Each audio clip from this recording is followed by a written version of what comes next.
I'm Dr. Gabrielle Lyon, and I work with elite performers, military operators, and high achievers who want more than just inspiration. They want measurable results. And yet, I've never seen a tool more misunderstood than HRV, which is heart rate variability.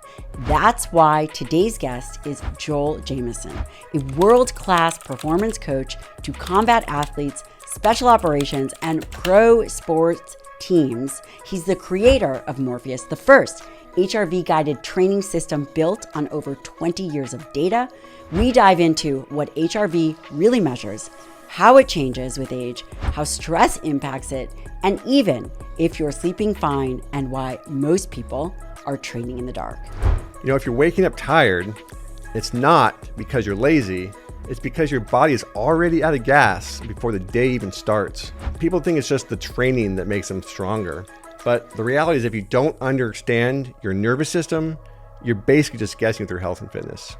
Think you're recovering? Think again. Think your fitness tracker is helping? Maybe, maybe not. And if you're training hard every day without understanding this one signal, you might actually be getting worse. Maybe everything you thought you knew about recovery, performance, and stress is wrong. Joel Jamieson, welcome to the show. This is actually a long time coming. It is. And I'm really grateful to have you here. You have been a coach for 2 decades. Yeah, a little over that. A little over that. And you have coached world-class athletes, Olympians, fighters, you name it. I know that you know our mutual friend, Rob Wolf, right in the beginning of the CrossFit days. Yeah, it's a long time ago. And you have some very innovative ways of thinking about training and recovery, which is quite frankly why I would love to have this conversation. And I'm grateful that you're here. So welcome. Thanks for having me. I'm happy to talk to you and your audience. And like you said, it's been 2 decades of coaching and learning and trying things out. And any opportunity to share what I've learned over the years is a really important one to me. That's very valuable. There's a lot of discussion around evidence-based medicine and evidence-based practices. And part of evidence-based practice is, yes, the science, but also it is the clinicians or the providers or the coach's experience. Yeah, it's funny because we live in an age of social media, obviously. And, you know, I post stuff that I've done with athletes that I'm working on, and you'll get people respond, that doesn't work. There's no evidence to support that. I'm like, well, the world champion I trained last year did that and it worked just fine for him or, you know, her, or whatever the case may be. So yeah, we always have to keep in mind of what the science tells us, but I think we have to be aware of there are real limitations to the science in a lot of areas. And there's a lot of things that science tells us now work that we've been using for a long time, that we've known works in the coaching community. So yeah, there's always this combination of looking at the science and the data, but then also what works in the real world. So I've always tried to bridge that gap and understand both sides of it. And that's really valuable. One of the things that the athletic community seems to have a leg up on is you guys do a lot of things. And like you said, the science comes out a bit later. You'll see, you know, you look at the bodybuilding type diets or just the ways in which they have utilized certain behaviors. And over time, you'll say, okay, well, that's why that worked. And I think that, you know, I think that the same is probably true for things like HRV and some of the recovery modalities that you have been using. And I'm curious, tell me a little bit about your coaching career, just a brief background. Yeah, so like a lot of coaches, I was a failed athlete on some level. I tried to play college football, didn't last too long at that, but I'd always really loved the training side of things. So my senior year in college, I went down the weight room. There was a fantastic strength coach down there named Bill Gillespie, who people in the powerlifting world will probably know, but others may not. I essentially said, hey, Bill, I would love to learn from you and to work with you and be part of the program here if I can. And he said, sure, come on down. And at the time I had been just reading the old Russian manuals, the Soviet-style training, Yuri Verkhoshansky, kind of all these older powerlifting, weightlifting textbooks. And Bill was I don't know how to put it, the most focused powerlifter I've ever seen. So he wanted to bench press more than anything in the world, and he focused purely on that. And so Bill now is, I don't want to overage Bill, but I think Bill's 70 or late 60s. He's bench pressed, I think, 1,000 pounds. I mean, just some insane Incredible number. He's broken who knows how many world records. So anyway, I went down there. We just started chatting all the time. And the biggest thing I learned from Bill is he was open to me at 21 or whatever I was, giving him ideas. And he'd been doing this for decades. But I would say, hey, I read this in this manual. What do you think about this technique? And he's like, let's try it. And so we formed this partnership where I would dig in the science and look at these old Russian manuals, and Bill would be like, yeah, let's try it and see what would happen. And so that was really the start of trying to bridge that gap between the scientific side of things and these old Russian manuals and Bill's powerlifting and collegiate strength conditioning. After about a year, he went to he went to the Seattle Seahawks. I followed him there as an intern, worked with Kent Johnston. Same thing, Kent had been in the field for 4 decades at the time, 3 decades, whatever it was, worked at Green Bay, Tampa Bay, the Seahawks. And same thing, these guys were just so open to ideas and trying things and discussion, and it really just sparked a love of this idea of performance and training to help athletes get better and help people reach their goals. But I decided I didn't want to be a collegiate or a professional strength coach because you have no job security.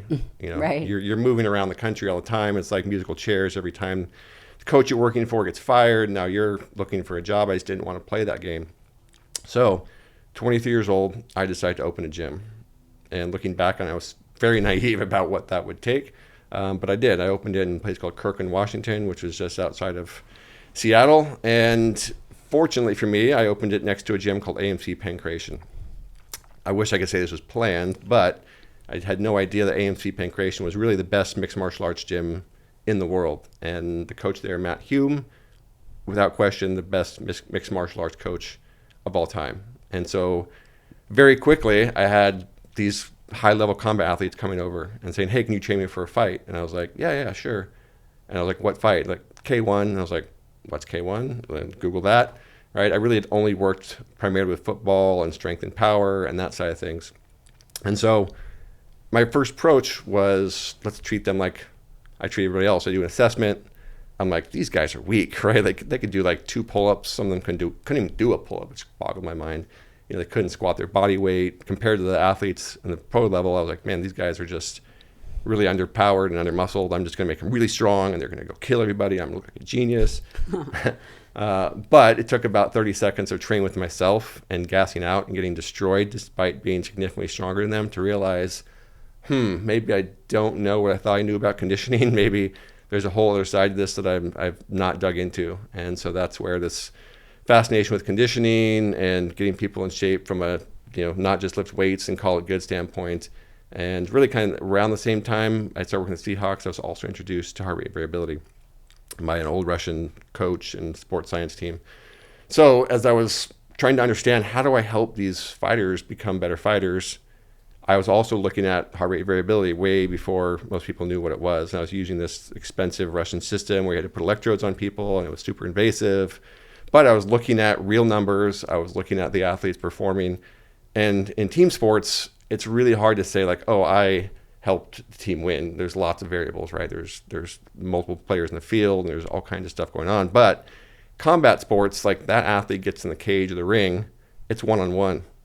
They gas out, and your job was to help them prevent that from happening by getting them in shape. You got to look yourself in the mirror. And so I took my job very seriously of making sure I learned everything I could about conditioning, making sure that these guys are going into the fight recovered and able to perform. And, over time, I just kept learning and kept trying things and worked with Matt, who, again, had been in their field for a long, long time. And that really was where the whole conditioning, HRV intersected and really set my course on that career.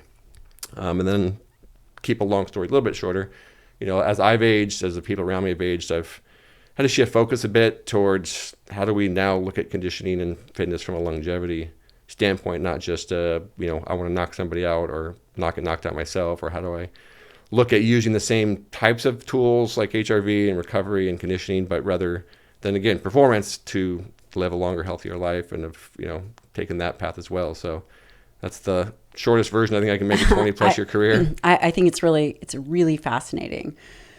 It sounds like Russia had a leg up on us in terms of being very innovative. Yeah, the Russians, I would never want to live in a communist regime personally, but I will say what they had is massive structure and massive organization that the United States never had, that came from the top down. So, they would have sports groups by the type of sport where they have a very clear hierarchy of coaches at the top versus coaches at the bottom. They would get together and have conferences.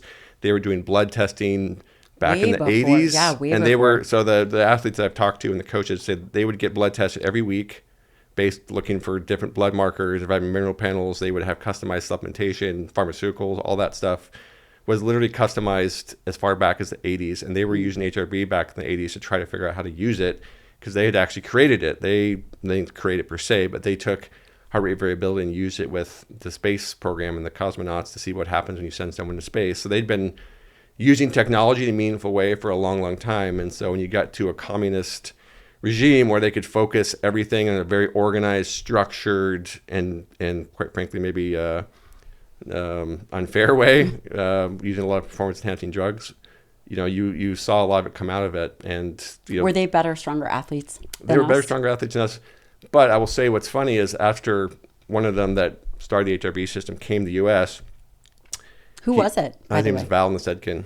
So he was a decathlete himself, and then he was a track coach, and then did some other stuff and started a Megawave, the first HRV company.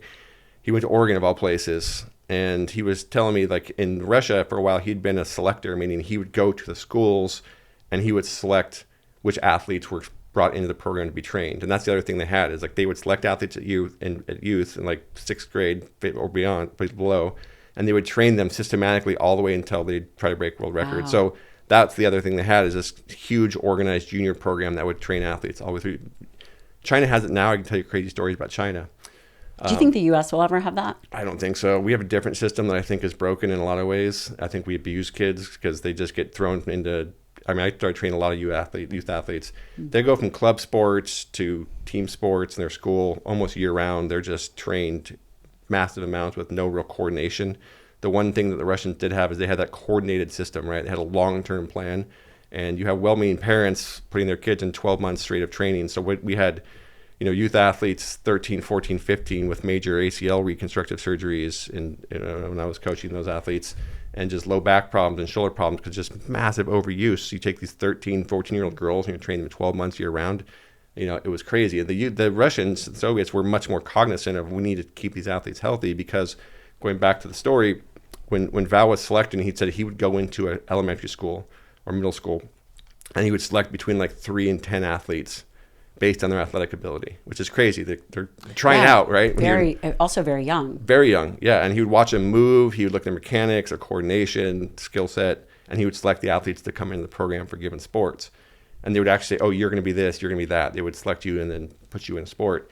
He said when he started coaching in Oregon, he went into elementary school and he said, I would have selected 20%. And the difference is we have massive genetic diversity here.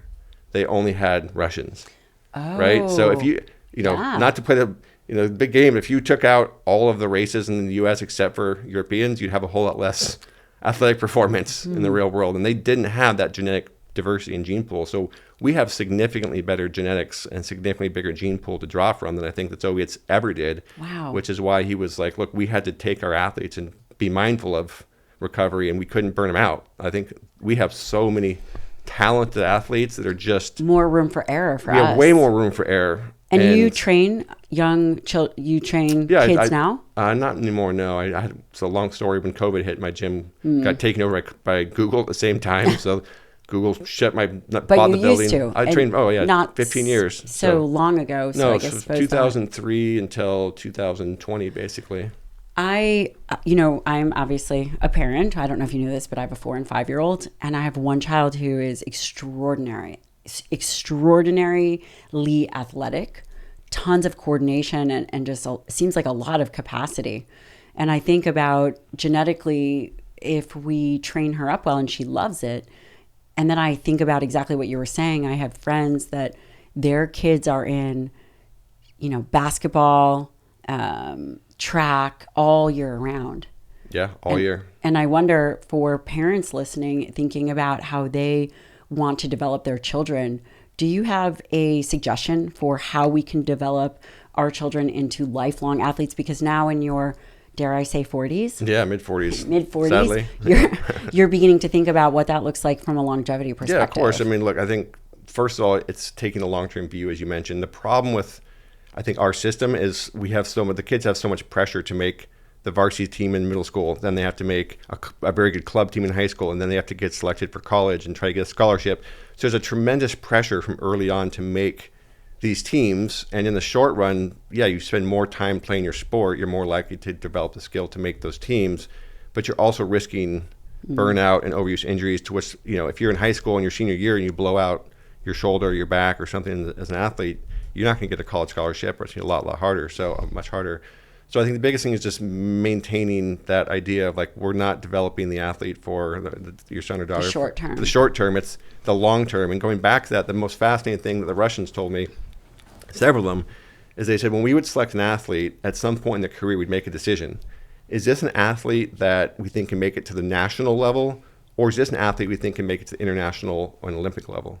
And they would put them on different tracks, because they believe that peak performance for the Olympic athletes need to be delayed, actually, because for most sports, and then there are other sports where it's not the case, they thought that most sports, they would peak somewhere in the mid-20s, mid to late 20s is where their optimal window of performance was. And so they would actually slow down the training of Olympic athletes versus what they thought were the international or the national level athletes. They would peak them earlier, and they would intensify their training earlier because they thought they had a shorter window to perform.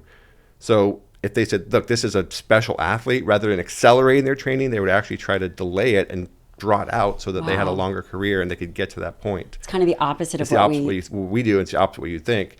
Now, I also had the chance to go to China several times. And China takes almost the Russian approach, but without this mindfulness of we need to maintain these athletes, right? They have a single population of Chinese. They want to get to the highest level possible. They do a lot of recruiting. I went to work with a judo school for the Chinese national games, and they train like I've never seen. So I get to this school in outside of Beijing one time, and they wanted me to help train their athletes for the upcoming competition. How did they find you? Word of mouth? Yeah, word of mouth. There's a company that brings over U.S. coaches over there. Okay. And so I show up on day one, and they're like, we want you to train our athletes. I'm like, okay, I need to see what your athletes do, right, first. And so I watched about a 2.5 hour, 3 hour judo practice. It's intense. I mean, these kids are going hard from the start. How old were they? Anywhere from I think 12 was the youngest, up to 18. These were youth athletes. And so I'm like, okay, I watch them, and then they're like, okay, they're gonna have lunch, and then we want you to do a program with a training program. I'm like, I would like to do an evaluation first, maybe understand see what's going on. A little heads up. Yeah. So they're like, no, we want you to train them. And so I'm like, okay, let me see what we can do here. And so I just kind of put them through a standard strength training athlete type program for combat sports, just to kind of see where they're at, see what they were doing. It takes about 90 minutes. They're like, we want to give you our best athletes first. These are the most important. It takes 90 minutes. And they come back and they say, well, what's going on? I was like, well, we're done. We're going to do a cool down. They're like, well, no, can you do that again? And I was like, do that again? What do you mean do that again? And they're like, well, you have 3 hours. We have to train them for 3 hours. Can you just go through the workout again? Unbelievable. I was like, no, I can't go through the workout again. The funny thing was they had a second judo practice session later in the evening the same day. I mean, so do these athletes burn out faster? Oh, of course. We find, it's just a meat grinder, unfortunately. That I finally got some access to how many injuries they dealt with. We found that 70% of their youth athletes had at least one major reconstructive surgery. 70%. 70%. At least one major reconstructive surgery. While we were there, one of the girls blows her ACL out 4 or 5 days before the competition, and we're like, are you gonna get an MRI? And they're like, why would we do that? She's got to compete in 5 days. Why would we look at imaging? She's got to compete. It makes me think about, as you're building, as we talk about heart rate variability and recovery, one of the things that I was thinking about is it the athletes, let's say you select them young, is it their innate capacity that you build upon, or are they better at recovering? I think it's both, right? And so after working with a lot of pro athletes over the years, one of the big things obviously is their skill. They have a better kinesthetic awareness, they have better coordination, they just have a gift that they turn to skill in their sport through lots of practice. The other is they are just recovery machines, and that was the first thing that struck me when I first started working. They are or they're not? They are. They're just work machines. Capacity recovery monsters, at least most of them. So when I first started measuring HRV, I was mostly using it myself, and then I started working with the Seahawks and looking at their data, and I was like, that's why these guys are in the NFL and I'm not. Because you would watch them, they'd go out to a practice, and they would come back from practice, and we'd measure them because they're doing 2 days in training camp, and you're like, these guys look like they just got out of bed, they're perfectly fine. That 2 hour training session that would have just obliterated most people, and myself included, it did nothing to them. They were prepared for it. They had the work capacity, and so you see this tremendous difference between the elite athletes of the world and everybody else. The regular right? folk. They can just recover. Their HRV is always higher. They just have a capacity to recover faster than anybody else, because part of it's because they've done it their whole lives and they just, are used to that. But part of it's just they genetically are superior human beings. And they would argue, it's kind of like the military operators. They would argue and say, no, we just are focused on training, but there has to be some baseline genetic variation. There is. Absolutely. And I'll give you a little secret here. When I was with the Seahawks, one of the running backs, Sean Alexander, won the NFL MVP for rushing touchdowns, or set the record for rushing touchdowns, and won, I think, the NFL MVP that year. This episode is brought to you by Peori, and thank goodness, because let's be honest, most of us think we're doing enough healthy eating, but the truth is we're still falling short, especially when it comes to omega-3 fatty acids. I don't know about you, but I do not eat salmon every day. But omega-3 fatty acids are critical for human health. This is backed by science. It supports heart health, reduce inflammation, improve brain function. The list goes on. It might help with mood and depression. Now, when I was in my fellowship, omega-3 fatty acids were always on the short list of foundational recommendations. And today, I still recommend and use fish oil as one of the supplements that I always take. But I don't use just any.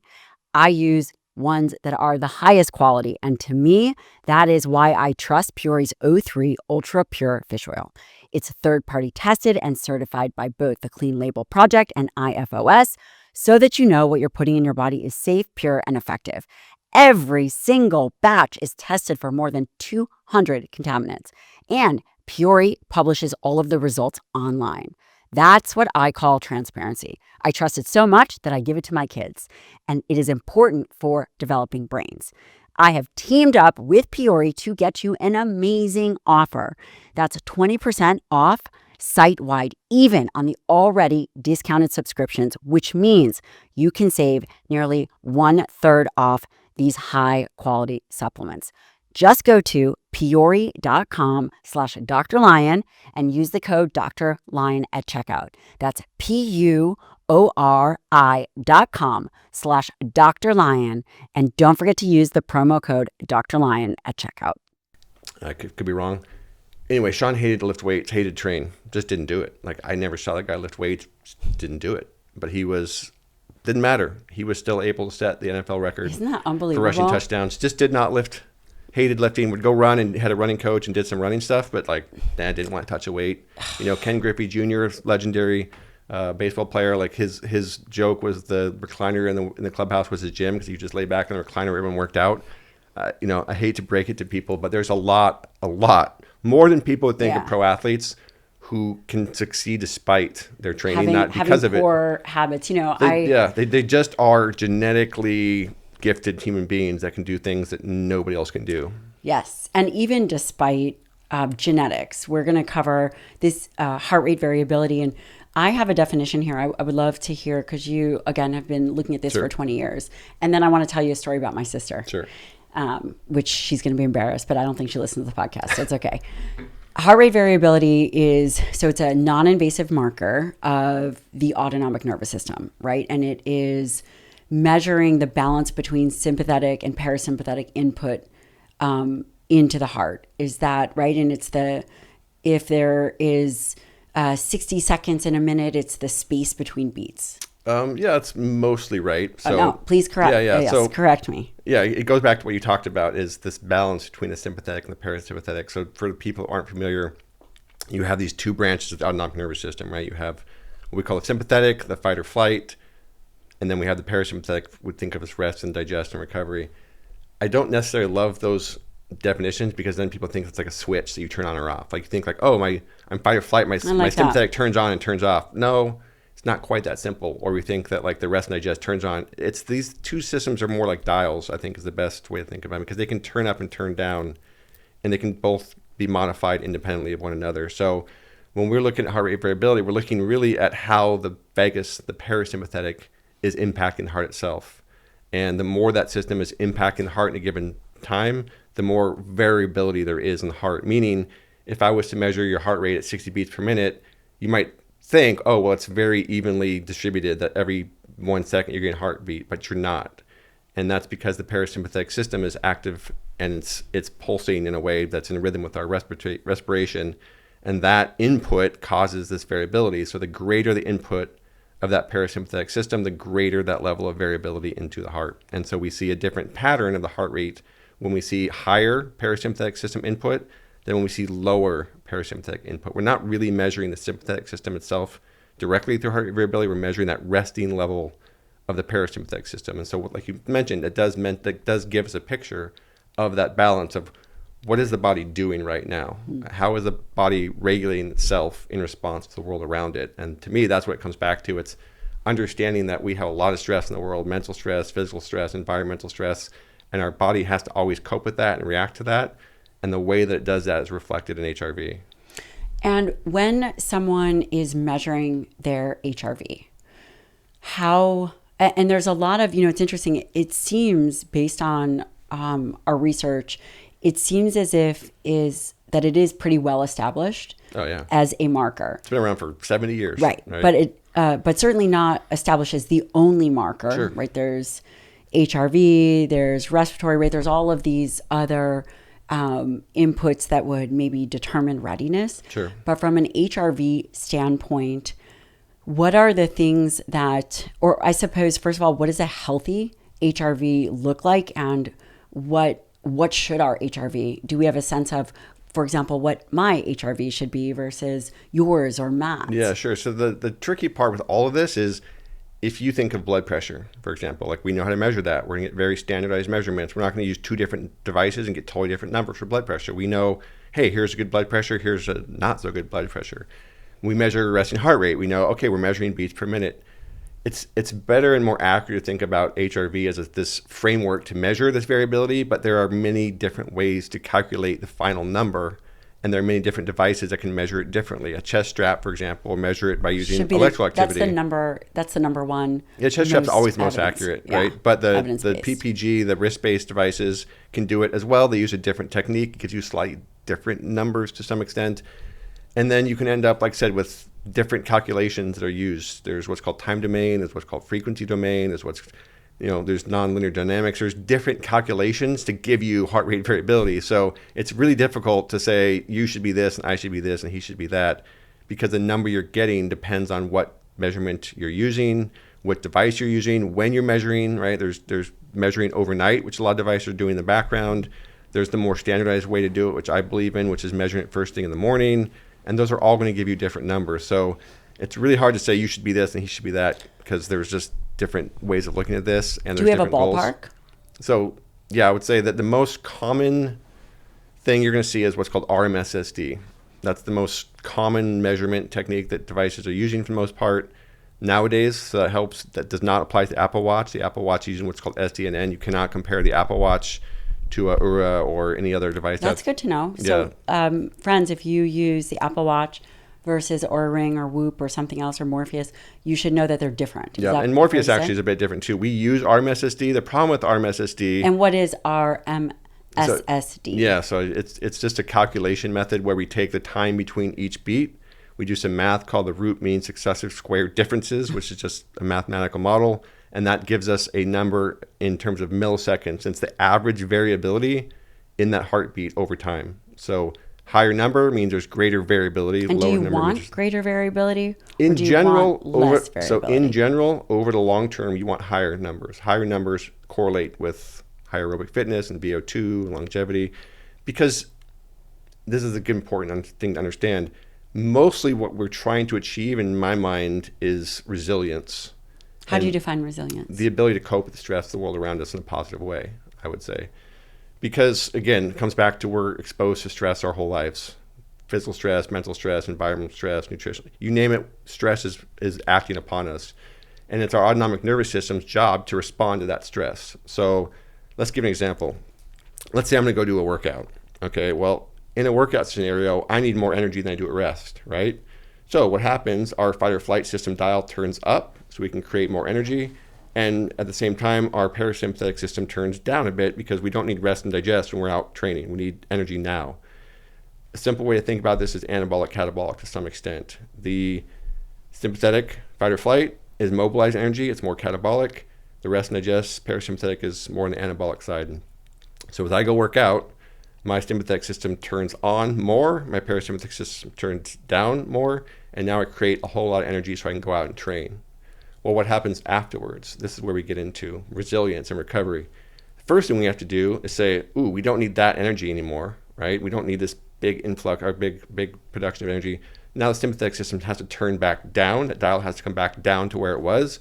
And then simultaneously or in conjunction, that parasympathetic system has to start to come back up so it can facilitate energy storage and recovery and the anabolic things that follow that, right? The faster and the more efficiently we can do that, the better results and the more adaptable we are, because we have to be able to take that workout stress and turn it into something positive, be it better mitochondrial function aerobically, stronger muscles from a strength standpoint, more efficient movement. All these things have to happen through those processes of recovering after the workout. So we don't get stronger in the middle of a workout, right? We get stronger by adapting to that workout afterwards. And that happens through that parasympathetic system driving energy into recovery and growth and repair, rather than that sympathetic system driving energy into dealing with that workout right now.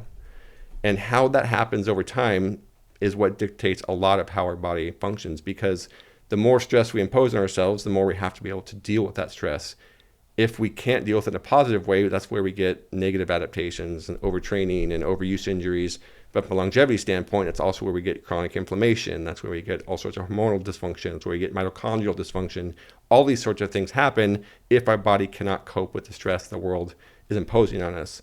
And part of this is just that inflammatory cascade. Sympathetic system, more pro-inflammatory. Parasympathetic system, anti-inflammatory. It turns off the inflammation that was created during that sympathetic process. When those two systems get out of balance and we start to lose that ability to turn off inflammation, we start to lose the ability to cope with the world around us, this is where aging accelerates. And we know if you look at mitochondrial dysfunction and all these sorts of things, you see how much it is related to all kinds of aging. That is a very big part of where we see this connection between HRV and longevity, because we know that HRV is closely related to mitochondrial function, aerobic function, this anti-inflammatory reflex, all these sorts of things. So there's a really big connection between all of it. And HRV, from your perspective, is not a single unit measurement. For example, let's say I wake up, I have 2 little kids, they keep me up. I'm sure that my HRV is pretty terrible, totally in the tank. And that might just be a season of life, right? Because I don't get good sleep. It's not that moment to moment or day to day. It's probably, and I suppose I should ask you, it's over seasons, over years, right? It's both, right? So we look at from 2 standpoints. We look at where you are on a day-to-day basis to understand how the world around us is having an impact. And what I mean by that is, if we see these big fluctuations in your HRV from day to day, that's the body reacting to a lot of stress, right? Even though it might be out of our conscious awareness? Sure, 100%. Like a lot of times you feel the effects of stress after it's already had an impact on you. And sometimes you see much different results in HRV than you expect. But on a daily basis, we're looking at how much am I changing? And if we're seeing big fluctuations from one day to the next, it means your body is coping with a lot of stress. If we see over time that number going up or going down, that indicates how your overall resilience and how your overall aerobic fitness is changing. So over time, we'd like to see increases up to healthy levels, right? Through aerobic fitness training and all these things that can boost HRV from a lifestyle standpoint. What's the biggest one? Aerobic fitness, by far. Aerobic fitness is the biggest. Yeah, 100%. So you have to understand the recovery system, it's driven by aerobic metabolism. Right. And when you say recovery system, what does that mean? With the parasympathetic system driving energy into our cells for growth and repair, we're functioning aerobically in that case. It's driven by mitochondrial function, and it's driven by the mitochondria giving the right amount of energy to the cells that need it. So we have 30 plus trillion cells in our body, which is a lot of cells, and they all need energy. The question is which cells get energy, or which cells get how much energy and when. That's what the autonomic nervous system is figuring out. It's saying, hey, your muscles have to produce more energy. Your brain needs to function at a higher level. Your heart has to function. Boom, put energy into those cells so they can go do their job. Then it's saying, oh, that workout was stressful. We need to rebuild those muscle tissues that got damaged. We need to restock our glycogen stores. We need to do all these things to promote growth. Put energy into those cells. And so the autonomic nervous system is communicating and using our mitochondria to drive energy into these different tissues that need it when they need it, the more effectively we can do that, the more effectively you're going to live a healthier, longer life. And that comes down to the aerobic side of the equation, because the aerobic system is what's driving the energy in 99% of our life, right? We're really only using the anaerobic energy as necessary to do things of higher force and higher power.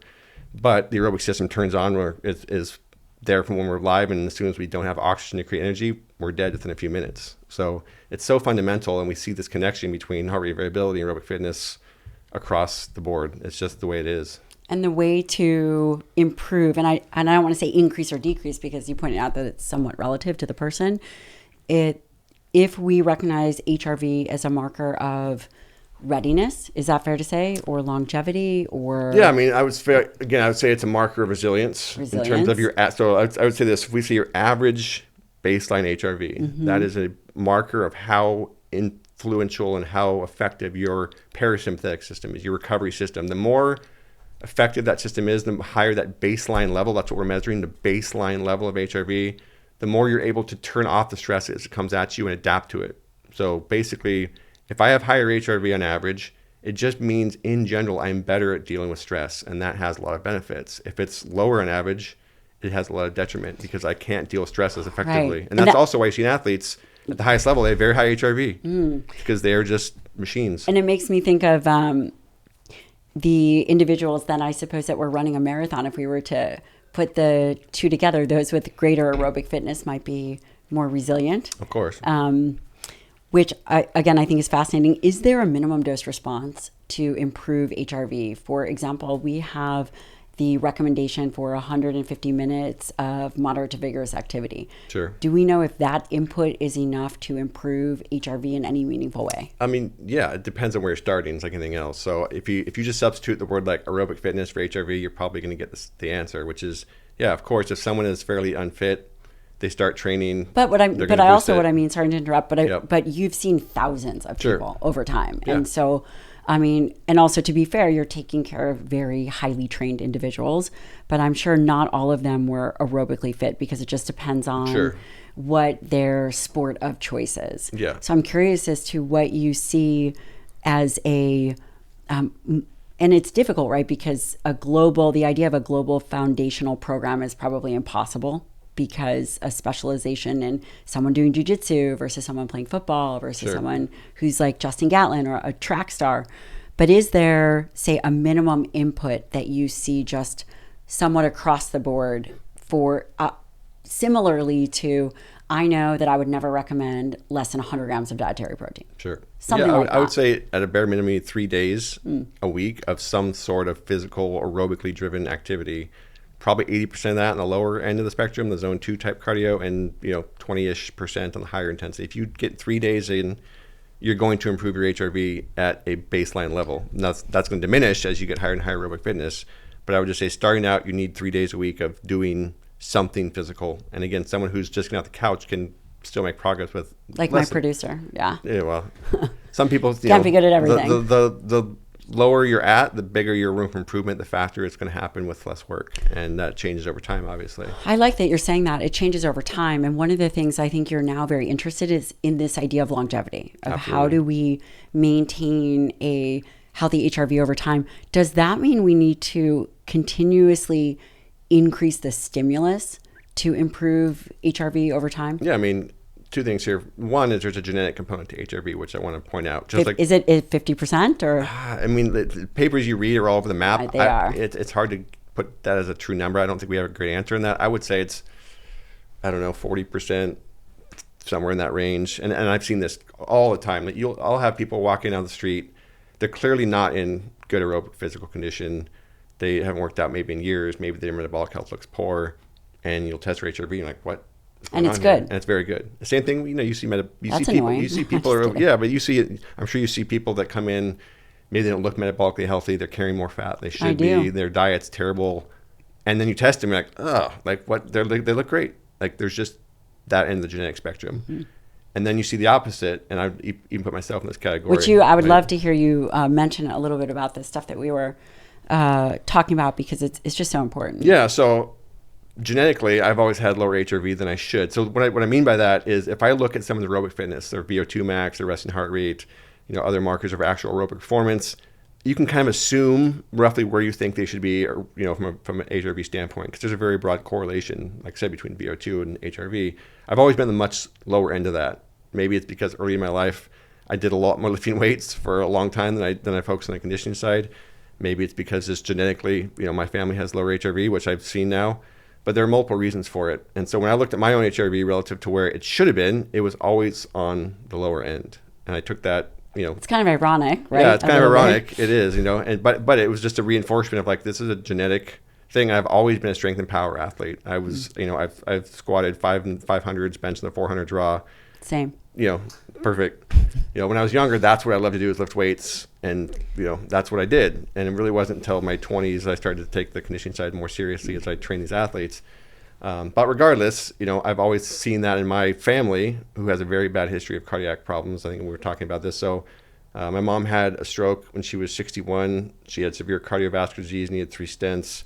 She then had sarcoidosis of the lungs, and then she had breast cancer. And so it was a series of things, obviously. And I got to see very clearly what happens when you lose your mobility, what happens when you lose your ability to get up and do the things you want to do, because it's so energetically demanding for you and so hard. She started at 110 pounds. She ended up in like 90 pounds. So severe sarcopenia.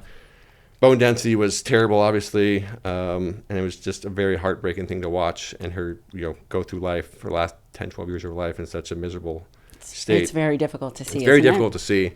And you realize, I think at that point, your ability to do the things you love doing as you age is so important. I am not someone who has a perfectly structured morning routine. My days are full, and like most of you, I need something that supports my focus, clarity, and energy without wrecking my nervous system. And that's where our sponsor, Mudwater, comes in. It's not coffee. It's something that I feel is a little bit better for me midday. Mudwater is made with functional mushrooms, adaptogens, and organic ingredients like cacao and turmeric.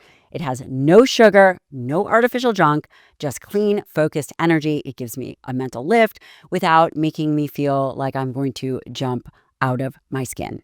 I used to use coffee, but switched to this mid-afternoon, and I love it. It supports mood, immunity, and focus. But what I really appreciate is how it helps me stay even. Again, no jitters, no midday energy dip, just steady, grounded focus. And if you are someone who's been thinking about cutting back your caffeine or just want something a little different, I highly recommend you give Mudwater a try. Go to Mudwater, that's MUDWTR.com/Dr. Lyon, and use the code Dr. Lyon to get up to, you heard this right, 43% off your starter kit. That's mudwater.com/Dr. Lyon and use the code Dr. Lyon. And I'd go to the retirement community with her, and I'd watch these people, and you'd see a mix. You'd see people who were just kind of resigned to their fate. They weren't trying that hard. They were just kind of waiting to die, as sad as that is to say. And then you see people who are the opposite. She had this friend named Peggy. Peggy was 94, and she had a little walker. And she would go to my mom's room, and she would drag my mom to every field trip that they ever had. And she would just sit there and say, "You have to do everything that you can, dear. You have to do everything that you can." And she had the most positive spirit I've seen. And Peggy made it to 95 like that. Like, she went on a field trip, and then the next day she was gone. But till the very end, I love that. She was active and doing the thing that she loved. And I think that's how we all want to live our lives. But I saw the opposite of that, and my mom's spirit just slowly sucked away from her in that set of things. But kind of back to the story, so I was aware that genetically I had not cardiovascular disease. So my dad had a heart attack at 62. He had a heart attack in his late 50s, and then had double bypass early 60s, and died a year later. My brother, at my age now, 45, had 2 stents put in, and both grandpas died in early heart attacks. So I knew I had the bad end of the stick as far as genetics, cardiovascular disease. It was coming for me. And so, and knowing that my HRV was lower was also a symptom, right? It was a clear indicator that there was probably something there. What about just out of curiosity, your resting heart rate? Low 50s. Oh God. Okay. Because some people, I think, genetically, no matter how much. But it's taken me a lot. So I would say it takes me a lot to get my resting heart rate in low 50s. It takes me a lot more cardiovascular work. and I have to cut back my strength training. I hate to say it, but if it was up to me, I would lift weights 5 days a week and do as little cardio as necessary. It doesn't work. So that's informing your decisions? 100%. Ugh, that's bad news for me. Unfortunately. So I'll keep telling the story and we can get there. But so again, I was aware of all this sort of thing, and my predisposition was towards lifting weights, being strong, lifting heavy, building muscle. I used to be 230, 235. Really? How much are you now? 205, 210. So as I got more and more aware of this, when I was taking my mom to the cardiologist, I would say, hey, what do I need to do to prevent being in this situation, right? I'm in the health space. Like, I want to do everything I can to prevent this. So in my 20s, late 20s, I started getting blood work every 6 months, life extension. I would do NMR lipoprofile, which looks on my cholesterol. I would do CRP. I would do, a mix of things depending on look at my hormones, testosterone, look at everything. CRP was generally low, but something that's super fascinating is when I would lift weights and measure CRP the next day, it'd be like 6, which is very high. What about your liver enzymes? All normal, all perfectly normal. They always stayed normal. Yeah. What's fascinating is I took 2 different biological age tests, markers. They all said I was between 10 and 12 years younger, or both of them said I was between 10 and 12 years younger biologically than I am now. Great, right? So I'm thinking, oh, I'm good. And my cholesterol was never bad. So my cholesterol was like 100 to 110. I think the worst I ever saw was 120 during holidays. All my metabolic panel numbers look good. Fasting glucose. And for those who are listening, you are a very trim, lean. Sometimes there's a creasing in the ear for cardiovascular disease. Have you seen that sign? Yep. You don't have that. Yeah, I mean, my skin does not show it. Right? Your Botox is looking great. Yeah, perfect. So all my metabolic numbers looked healthy, basically. Like, they did not signal like, oh, this person's at risk for things. My triglycerides are always in the 50s and 60s. Wow. And for people listening, we like to see it less than 100. Yeah. I mean, all those numbers. Basically, insulin sensitivity was always the top of the chart. So as I was seeing this cardiologist, bringing my mom to him, he was like, look, all your numbers are great. You clearly exercise. Like, all signs are good. Like, I'm not worried about you. Come back when you're 40 and we can do some more testing. So that was very heartening, right? Like, I'm thinking, okay, I'm doing the right things. All my numbers look good. And I continue to test every 6 months. I have years of my blood work. And I wasn't testing little A back then, but I have since then. So regardless, 40 comes around and COVID hits and I'm 40. So, the odds of me going back in there to get preventive screening were not high. I tried to actually call and they wouldn't even no, you can't get in. Because you had no abnormal markers. Yeah, I had normal markers and it was not an emergency, right? So long story short, I'm just kind of resting the fact like, hey, my VO2 max is in the low 50s, not like marathon runner by any stretch, but for 45, that's not too bad. And where does someone want their VO2 max? I mean, higher for longevity seems to be better, but 50s at my age is in the top probably 10, 20%. So all numbers, again, look like I'm on the right track. And so last year, I'm like, finally make the point, get back to see the same cardiologist. And he does the EKG, listens to my heart, looks at my numbers again. He's like, oh, you're doing great. The EKG was normal. Totally normal. But could you have looked at a heart rate variability with the EKG? Oh, you could, but their system's not really designed to do it. It's interesting because as I was prepping for your podcast, nearly everyone gets an EKG prior to their... But you could tack it on as a biomarker, and then we would have a tremendous amount of course. So additional data. The first HRV system I used, like I mentioned, we actually had to do a full 6-lead ECG, EKG. So we were doing that. So of course, in the hospital setting, they could get that. They just aren't trained for it. But it would be interesting. So we do have cardiologists that are listening to this. It 100%. Would be very fascinating. It would probably just be another algorithm in which they would put it through. It would be another biomarker to pay attention to. Okay. So... long story short, he's like, no, he does another blood panel. He's like, your numbers are great, does EKG, everything sounds great. Like, you're on good track, keep it up. And in the back of my mind, I'm thinking let's do something more than this. Cause I want to make 100% sure that I'm doing the right things and things are heading in the right direction. So I'm like, what about getting a CT angiogram? It's something Peter Tia had talked about. I just went through his book and he mentioned CT angiogram and I'd heard about it before, 5 years ago, but it wasn't super common. And he's like, yeah, you could do that. You could do a calcium score, CTA, it wouldn't hurt, everything looks great. But if you want to do it, it's $1,500 out of pocket. By all means, if you want. Did you do a CT angiogram or did you do a clearly hard and soft plaque? I did CT angiogram. Well, CT angiogram gets soft and hard plaque. Clearly, it's just the AI algorithm that tries to quantify that, right? So I found a radiologist who's great in my area. She does out of pocket CT angiograms. And she reads soft plaque as well. Oh, yeah. That's the full. So just for your listeners, if you get a calcium score, that's just the hard plaque, and that's like $200, right? Doesn't tell you anything. You expect it to be 0. You expect it to be 0. Or you can get the full CT angiogram, which is just the same process, but they put contrast dye to see the soft plaque, right? And then the Clearly is an algorithm that looks at the results of the CT angiogram and then tries to quantify the percentage of the soft plaque. And this, the cardiologist or the radiologist I worked with used to sign off on the Clearly report. So that what they do is they have the CT angiogram spits out the imaging, and then Clearly does an algorithm, and then a radiologist reviews it and signs off on it. And she said that she was finding discrepancies 15-20% of the time from what Clearly would say versus what she saw radiographically.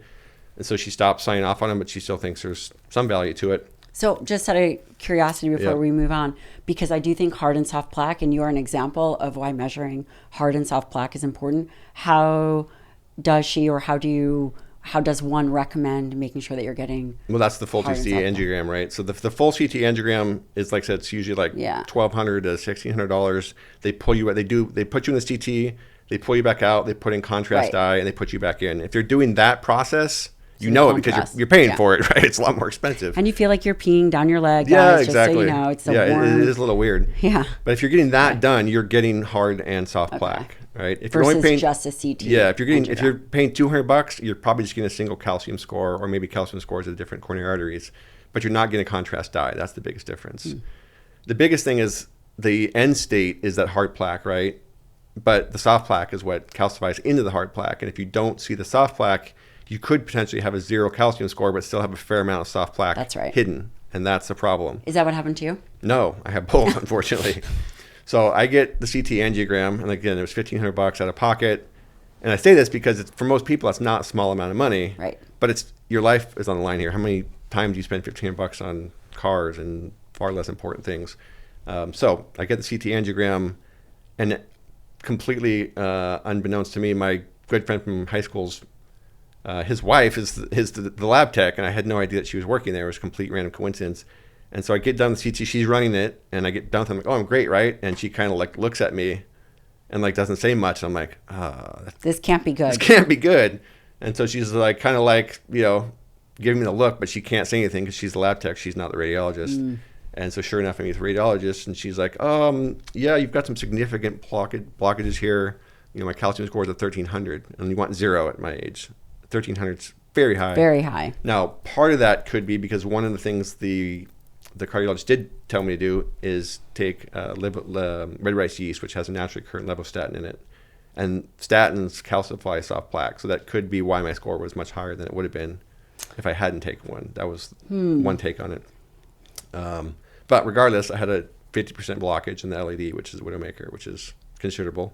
And for listeners, the widowmaker is typically when you hear of someone having a massive heart attack and dying. That's why they call it the widow when maker. You don't want to have the most plaque. Yeah, well, you're a winner. Common. What can I say? Yeah. So obviously, I'm shocked. I went into this thinking I was going to get this thing done to validate I was doing all the right things, and I come out with a pretty shocking diagnosis of a blockage.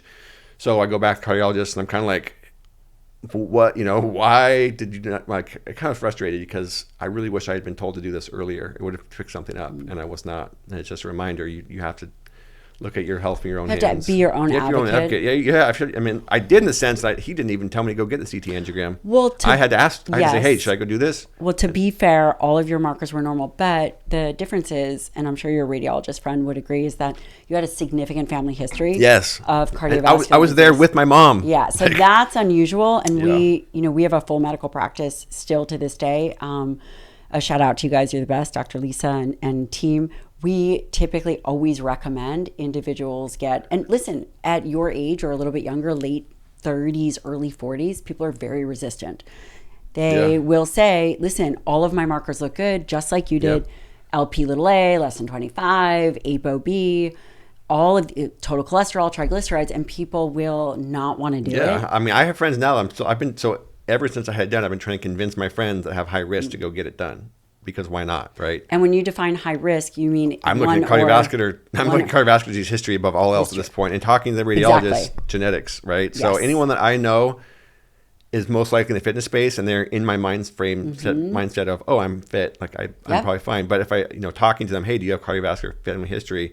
All the ones that have it, I'm like, you need to go get this checked. And friends, all the ones that don't. if you do not know your family history, I would strongly encourage you to either get with our practice or get with a practice that is willing to order it. Yep. Because that's really important. You can get the calcium score if you don't want to spend the $1,500. I understand that. The $200 calcium test, and sometimes insurance covers that. For $200, you're getting at least something. You're getting a good marker. It's not as... Or advanced cardiovascular lab markers, which is unusual. So the big question is, then you start on medication, right? Yeah, so... Yeah, well, actually, the first thing I do is a stress echo. And so I think this is at least somewhat reassuring. He does the stress echo miserable tests. I do the Bruce protocol test, which is incline and speed elevates. And I'm surprised you say it's a miserable test. It's not considering easy. How fit I you maxed are. it out. I mean, I finished the test. For the Bruce protocol, what he's talking about on busting these drops is you're on a incline. They're pushing you up to your max effort to see how I finished the test 21 minutes, which they rarely see. It's terrible. Yes. Yeah, it's easy until you get to I think it's 15% incline at 6 miles an hour, whatever it was. Never break rule number 1. And you had to have your hand on the treadmill, which is another problem. But again, it wasn't the end of the world. I finished it. He looks at everything. He's like, look, you have no ischemia. Your heart looks great. Everything's functioning really well. So that was reaffirming. And again, the fact that my brother at my age, who didn't work out, who had a much higher stress lifestyle than I did, he died of a motorcycle accident, unfortunately, so we know where he would have been. Oh, it's terrible. Yeah, but in his 40s, my age, he had to have stents put in. He had stents, and I do not clearly. So if you had not... There's 3 things here. Number 1, I'm sorry you lost your brother. Number 2, had you not been doing the behaviors that you have been, much worse. Probably much worse. Yeah. And number 3, if you have a family history, someone, whether your blood markers are good, you should be evaluated. 100%. When you went through treatment, and for everyone listening, you were doing all the cardiovascular, all the weightlifting, although you're telling me that less weightlifting, more cardio now. Did it change your heart rate variability? So here's a long story. That means no. No, it does actually. But what's fascinating to me is that statins have impacted my HRV in a way. Positive way, yeah. Positive way, but interesting way. But going back to that, once I got diagnosed, I'm like, I need to understand this more. And so I did a bunch of genetic testing on everything. I did sterols testing, and I'm basically You did a what? Sterols testing. Oh, yeah. So I'm a hyper producer. Well done. Yeah, I'm a hyper cholesterol producer, which also tells me that because my cholesterol was not super high, it tells me that if my diet was poor, it probably would have been super high, which would have spiked things even more, right? So I think there's clear indications that things I was doing and still do was massively helpful.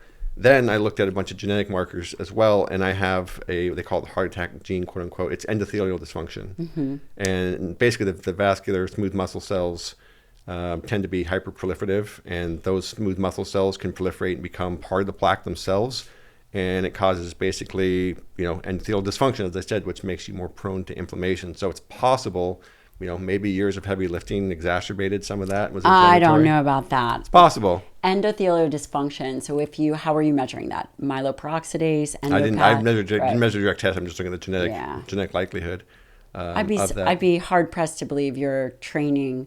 Resistance training, if you're recovering well, would. Yeah, you wouldn't think so, but I would say the interesting thing to me is, like I said, I've now sent 7 different people into the sphere to go get CT angiograms, and 6 of them have had blockages that were in high calcium scores for their ages, and they're all lifelong athletes and lifters. Also, if you look at, there was 2 papers, the Mark 1 and Mark 2 MARC, which is measuring athletes' risk of cardiovascular disease. They found that lifelong athletes often had higher calcium scores than general public and more blockages, which is interesting. That is interesting. We'll have to look at those. So that could be, that would be interesting if you're producing more reactive oxygen species. Yeah, and there's. I mean, I personally think that most things have U-shaped curves, right? Like some is good, more is better until it's not, and then it's worse.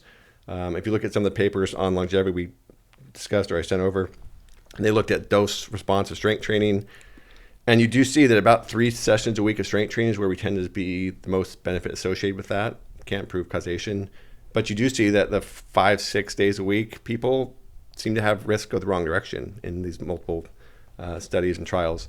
Again, I'm not saying that strength training in itself is inherently bad, but I will tell you in my experience, what happens is if we do lots of high blood pressure work, those arterial walls become thicker. There's no question about that. And your HRV is lower. I can tell you that for decades of looking at HRV, that chronic weightlifting, heavy weightlifting, powerlifters, strength athletes, they have lower HRV because they have less cardiac output and they have much more thickened cardiovascular system in general, right? The vascular smooth muscle cells become thicker, the walls become more dense and more fibrous over time. Your left ventricle thickens in a way that can handle high blood pressures.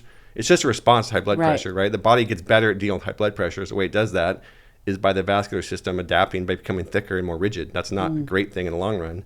And it's the opposite of what we see in the aerobic side, where we're training elasticity in the vascular system, more or less. So I'm not blaming my condition by any stretch on lifting weights. I'm not saying that by anything.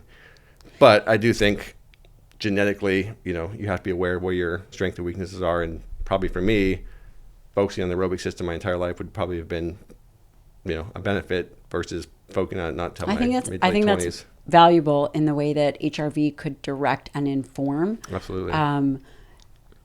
Links or missing links to what is potentially personalized training, right? There's this desire to be big and strong, but perhaps there's something else that can inform the direction from a longevity standpoint. Yeah, I think the problem is we like to do what we're good at. I was always strong in the aerobic side, but it was never my strong point. And so I like to revert back to what I'm good at. Most people do. I love lifting weights. I saw better progress. Building an aerobic system was always harder for me. It was not the easiest thing in the world, so I did less of it just inherently, right? So it's a good reminder. It's often more effective to be attacking your weak points and just reinforcing what you're already good at. And especially if it's on the longevity side, we know how important the aerobic system is. We know how important VO2 max is. And do you care how one gets to improve the VO2 max as a coach? For example, do you know Martin Gabala?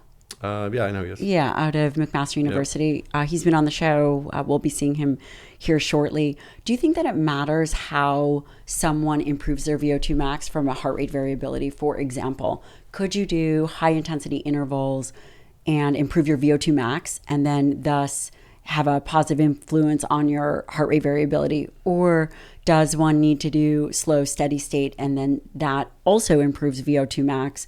But the means to the end of the improvement in VO2 max is still the same metric, but the input to get there was different. Does either, hopefully I'm making that clear, and does either input change the heart rate variability more or less? Well, I think if we look at the long-term picture and just my own anecdotal experience, we build a foundation for a higher VO2 ceiling through the lower intensity work. Joel and I have been talking all about heart rate variability and recovery. And if you've been following me for a while, you know I take light exposure seriously. Why? Because it impacts your sleep, hormones, mood, and even your ability to recover and focus. That's why I use one of the sponsors, which is BondCharge. BondCharge creates science-backed tools to help you live in better alignment with your biology, especially in a world that is overloaded with artificial light. Their blue light blocking glasses are a staple in our house. They help me wind down my nervous system and protect circadian rhythms, especially after a heavy screen day. I also use their infrared mats with my kids, just laying out, chilling. It is amazing. It also helps me feel relaxed towards the end of the day. And if you've never tried red light therapy, let's face it, you know you're missing something. Their devices are some of the best quality that I have ever seen. Great for skin, mitochondrial health, supporting overall resilience. And if you care about optimizing your sleep and recovery, or just reducing your relationship with stress in your environment, BondCharge is the place to start. Head to bondcharge.com/Dr. Lyon and use the code Dr. Lyon to get 15% off your entire order. That's BONCHARGE.com. It's simple, proven, designed beautifully, and effective to help you leverage your biology, not fight against it. And there's two reasons for that. One, we want to increase two things to build VO2. Well, the biggest thing that drives VO2 in the long run is heart size. And we see this in a bunch of research. A bigger heart can pump out more blood and more oxygen. And at the end of the day, that's what's going to limit VO2 is how big your heart is. And that's where a lot of genetics comes into it. If you have a bigger heart, you have higher capacity for cardiac output, you have more stroke volume, you can have a higher VO2. We know that lower intensity training causes the heart to dilate more. You get a bigger left ventricle. and you get more angiogenesis, you get more vascular development. And those things happen through lower intensity training. We also know we get more fat oxidation. We're doing slow type cardio because we're focusing on burning fat versus high intensity training. So I think it's pretty well understood, at least in the endurance world, and I think mostly now starting to populate down to the rest of the world. The lower intensity you do, the more of that you do, the more you set the ceiling for a higher VO2. So somebody could say in a 6-week period, I did a bunch of high intensity and I got better results for my VO2 than if I just did lower intensity. Sure, you probably did because you just put your body under more load. But I think your ceiling will be less high, will be lower than if you had spent the time doing the lower intensity work. So I think the answer depends on what's the ultimate goal. Is the ultimate goal to raise your VO2 for the next 6 weeks, or is the ultimate goal to raise your VO2 to the highest levels over the next 6, 10, 20 years? And if all you do is high intensity training, you will ultimately limit your ceiling and where that VO2 can get to. And that's just what we see in research. If you look at even the infamous Tabata study, right? They had 7 people in each of those groups. The high intensity group that did the Tabata intervals increased their VO2 slightly more over the course of the study. But in the second half, the second 3 weeks, it basically stayed flat versus the endurance group that did the lower intensity, it increased fairly uniformly across the full 6 weeks. So that's fascinating. Yeah, I think that the problem with research in this context, specifically in training, and just looking at training research of like, okay, very challenging. It's very challenging. And if we say, hey, is high intensity or lower intensity better? If we have 6 weeks, which is what a lot of studies are, 10 weeks, 8 weeks, whatever, high intensity will win. It's just it's a greater stimulus in the body. It's like saying if we had 2 people lifting weights, one did a bunch of 3-rep, 5-rep maxes, and the other group did like 10 to 12 reps. Yeah, the 3 to 5 rep maxes and get better at 3 to 5 rep maxes and be stronger. But does that mean every athlete should just do nothing but lift 3 to 5 reps every time? No, you need to build muscle. You need to build a pound. It's the same. I would say it's the same exact concept, actually. If you said, hey, I want to get as strong as possible, and I just did a bunch of heavy lifting, I would maximize my neurological component. And I would eventually hit a peak where I couldn't get any stronger unless I built more muscle, right? It's the same thing. If I just do high intensity, I will maximize the cardiovascular adaptations I have to get to the highest VO2 that I'm capable of with that physiology. But if I want to develop a higher VO2 that increases over time, I have to build a physiological foundation. That's where the lower intensity work comes in. It builds that process of change within the body, within the vascular system, within the cardiac capacity itself, to raise the potential for how much VO2 I can deliver down the road. It's a very similar process. That's a really good point. I will say that I typically dismiss a slow, steady state, and I might have to reconsider that. Yeah, I just think, but here's a caveat to all of this. Yeah. There's a lot of genetics in that. So if a person has a high genetic VO2, they can probably get away with doing less of it because they already have that higher genetic potential. Anyway, they already have a bigger heart to start with. They already have better cardiopulmonary potential because their lungs are bigger. They just have that innate capacity. Those people will build it faster. I would also say people that spent a youth doing team sports or doing endurance sports, they've built a foundation from a youth perspective that probably will make it much easier for them to do it later in life. In my case, I can tell you that looking at athletes who are lifelong strength athletes, they have a much harder time building high VO2 without that foundation. The worst part is I hate it. Like they don't like doing it. I don't love doing low intensity cardio.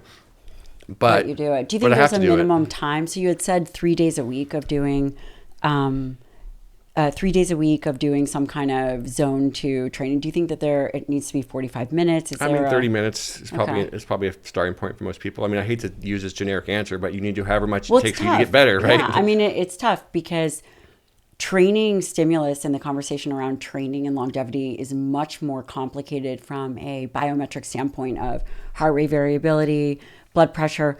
The inputs and the training inputs are so much more challenging than, say, as a physician who studies nutritional sciences. That's so much easier. Yeah, I mean, and everything's modified by what you did before. And I think that's the other thing you realize with HRV we can talk a lot about is what you ate for breakfast, how your sleep was, what your workout was yesterday, where you're at in different cycles. All of those things will modify the response to the workout to HRV, or HRV the workout. It'll change the response to the workout. And the biggest thing people fail to understand is that HRV is this aggregate. It's the total picture of stress response, and it's the total picture of how your body is coping with the world around you. It's not just, hey, you work out, HRV does this. Hey, you eat this food, HRV does that. Like, it's just nowhere near that simple because the body's not responding to just one thing. It's responding to literally everything. It's making choices based on the whole picture of your life. But how can that inform? That would be challenging then to have it inform decisions, because if we know that the biggest driver would be, say, aerobic fitness, then if someone has a poor HRV, you add in aerobic activity, now their HRV is improved, but not necessarily, because maybe they're not sleeping, or they are having a high cognitive load, or it's cold outside, yeah, or I mean, they sneezed. Yeah. I don't know. So that's the difference between what I would say daily changes in HRV, which will reflect those things, and long-term changes in your baseline HRV. So yeah, on a daily basis, if I get a poor night of sleep or I have a bunch of alcohol or whatever, like, yeah, that's going to probably tank my HRV for that day. But over the long term, if I'm building aerobic fitness and doing the things it takes to build the aerobic side, that average will go up over time. And that's what we're looking for. I would say the single thing that you can do to stop overanalyzing your HRV is just look at it on a weekly and a monthly basis. Basis? Oh, absolutely. Great. A weekly basis. I'm looking at weekly basis more than I'm looking at daily these days, because it's very informative of two things. Am I trending a certain direction over that week? And how much variability is there in that week? I love that. Most people will say, look at it daily, right? A lot of my friends are wearing all these different devices, and they're like, oh, my HRV is, or I'll get calls from patients, my HRV is terrible, and I'm afraid I'm getting sick. And yeah, I mean, look, a daily basis can be informative, but it's just one data point within the greater picture. And it is dependent on you measuring accurately at the same time of day, or, using the device very consistently and making sure that you're getting good, accurate data. But that single day is just one single day, right? It's just telling you what your body's doing right now. It's like, a big example would be if I woke up in the morning and I was a pound heavier than I was yesterday. Am I going to throw out my entire diet because I was maybe a pound heavier than I thought I was going to be? Or am I going to be like, maybe I ate a little bit too much yesterday, or my hydration's off, or whatever? What else really impacts HRV? You said something really interesting. You defined resilience as the ability to withstand stress around you. How much of HRV is, and then you spoke about the woman, what's her name, Peggy? Yeah, Peggy. Peggy sounded like she had a really positive outlook. Did. How do we know the influence of mood on HRV? It's huge. I mean, look, when we are stressed out about something, it is a physiological response. Our heart rate is higher. Our resting HRV at that point is lower, because we are, by definition, turning, I would say we have to kind of define stress. To me, stress is anything that turns that sympathetic dial up. And so stress is not like a on-off switch or yes or no. It's a degree. How much stress are we under? It's how much is that sympathetic system activating? So if we sit here and we look at social media and we look at politics and we watch the news, it's very easy for us to be sympathetically dominant or driven because we're stressed out, right? There's stock markets going all over. Like, there's life around us is very stressful. And to me, that is, and after years looking at this, is as much or probably more of a player in your HRV on a daily basis than your workout. Is the funny thing, because that's fascinating. What it comes down to is the workout's an hour a day, right? Maybe 90 minutes, maybe 2 hours at most. The rest of your life is the rest of your life. Or if you're in China and you're in judo training, you're about 7 hours in. Yeah, it was more. It was at least that. They would do 5 workouts, and they told me the recovery workout in the morning for injured athletes was another recovery session. I watched it. It was a workout. They're doing plyometrics. But the big picture of your life is it's 24 hours a day. It doesn't stop when you end your workout. It's where the recovery process starts, right? So mental stress is a huge, huge component of this. And, I can give you endless examples. I had this pretty early on, actually, in my using HRV. I had this guy from Microsoft. He was an executive. He's in his 40s, and he was he was a volleyball player, recreational. He's like, I want to increase my vertical jump. Well, biggest problem, he was missing one of his big toes, which is not the best recipe for vertical jump. Totally fine. But he was like, I really want to increase my vertical jump, and I also keep rolling my ankle. And so I said, okay, let's get to work. And he'd never done much training other than play volleyball. So I measure his HRV. He comes in twice a week. And back then, we didn't have mobile apps. Like, I had to put my whole system on him, and I could only measure he came in the evening. So I only saw him twice a week. First 4 to 6 weeks, his vertical jump goes up, and everything's going great. And then it plateaus as I start to increase load, and then it starts going back down. And I'm like, why is this happening? Because when he's coming in this twice a week, like, he looks pretty good. Like, his recovery looks okay. And so I'm like, okay, I'm clearly not seeing a big picture here. And so I said, look, if you really want to get your vert up, which you clearly do, we're going to have to look at more broadly, bigger picture and look at your lifestyle outside just 2 days a week. So first thing I do is have him do a diet log. he's drinking 20 to 25 cans of Diet Coke a day because he worked at Microsoft and it's right next to the refrigerator. So that was problem number one. But problem number... Was it the caffeine or just the... I think it's just... the stimulus? Yeah, it was caffeination all day long. And is there something wrong with that? Matt, we are in trouble. Does caffeine lower your HRV? A lot of it. But it also is genetically dependent on how you synthesize. COMT, right? If you have a... Yeah, if you're a fast metabolizer, it's much less of an impact. I'm a fast metabolizer. What's interesting for me personally is I'm a fast metabolizer, and I've always been able to have caffeine pretty late in the day and not affect my sleep until now it does in my 40s. Something changed, and now it affects me more. Same thing with working out. It didn't used to affect me at night. I could work out at night, no problem. Now it impacts my sleep greatly. So we change over time.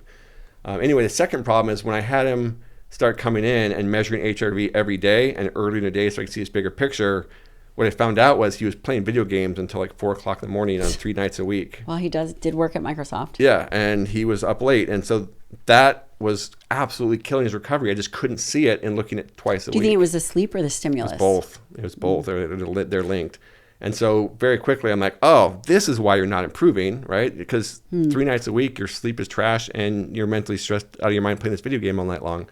As soon as we fixed that, his vertical jump went up 2 inches just by making a change in his lifestyle.